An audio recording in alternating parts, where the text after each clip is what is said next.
Hi, Hi, Eric. Gina. Good morning. Please come in. Thank you. So how are you? I'm good, thank you.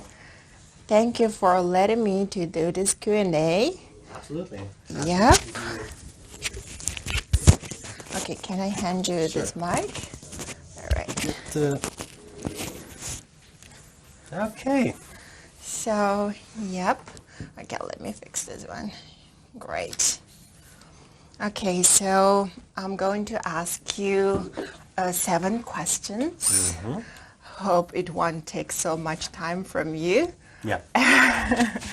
Okay, so first of all, tell me about your career story, the story of how you got to be where you are, and what do you do for the Rubin Museum of Art?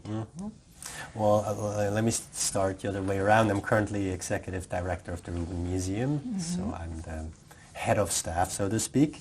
And I got to this role in a quite traditional way, which is I'm a trained art historian. I got my PhD.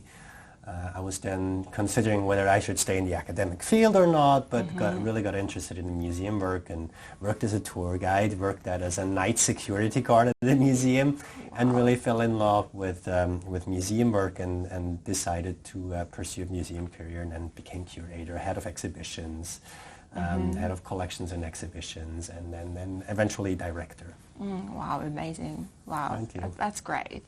So the next question is, what is the role of museums in our life? Yeah, I mean, museums play a very vital role in a society. They're places for inspiration, they're places for education. Museums keep important collections which serve as a memory for history, but also allow us to talk about the future. So in that way, they're both places of safekeeping, but also places of debating questions about our current society and so on. The following question is, how do you see the role of museums in our future? Well, I would say that museums historically also always have been serving a public, right? We're not here for ourselves, but we exist because we're a product of society. And as society changes, museums will change alongside with it. One of the developments we see in the museum field is that museums are becoming much more visitor-focused and visitor-centered, and also don't shy away from participating in debates around our time. I always try to navigate, since we're a historically informed museum, our collection is mostly traditional, but of course we talk about current issues. How can we do that as an institution that has historic depth? How can the past inform the current dialogue, and how can the past inform the dialogue about the future? And that I find very interesting work. Okay, yeah, absolutely, yeah. Well, so our world is constantly changing, like it's rapidly changing. So how museums and galleries should keep up the pace and get along the change? Well, museums are maybe a bit more slow-moving organisms, which is good. As I said, many of them are historically informed.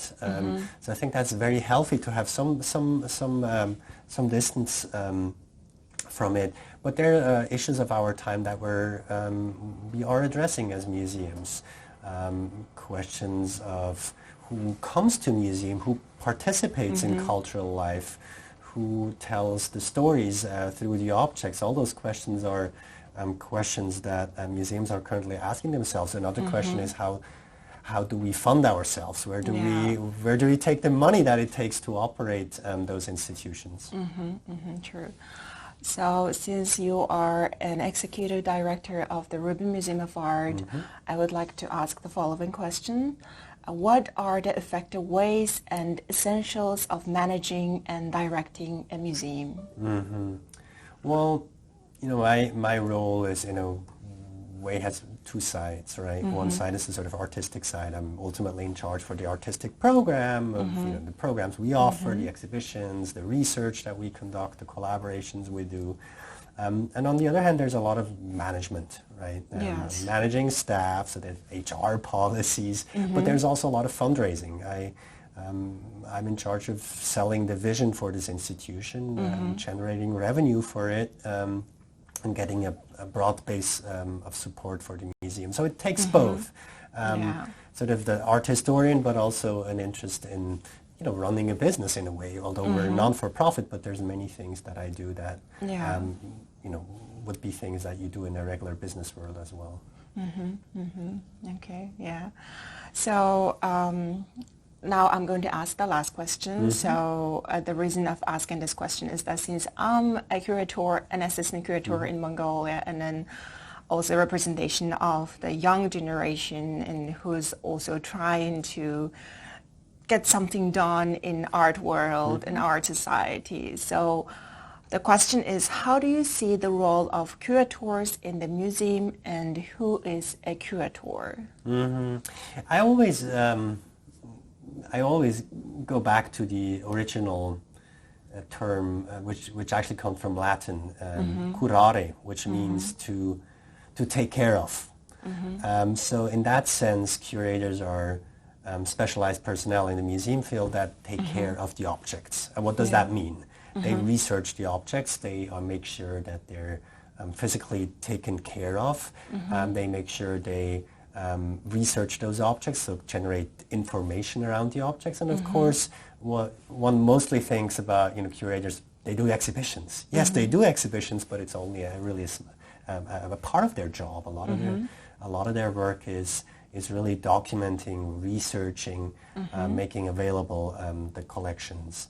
And I think newer generation of curators, I see a lot more collaboration happening, some curatorial teams, or working more closely with artists to develop things, or even working across disciplines as an art historian working with a historian of religion, or with a philosopher or a psychologist. So those are really, really interesting developments. Great, very comprehensive. All right, thank you so much. Well, so thank now you. I'll let you get back to your work. Yes, absolutely. And have a great day. Thank you, Gina. All right, thank you. Okay, Bye. Bye.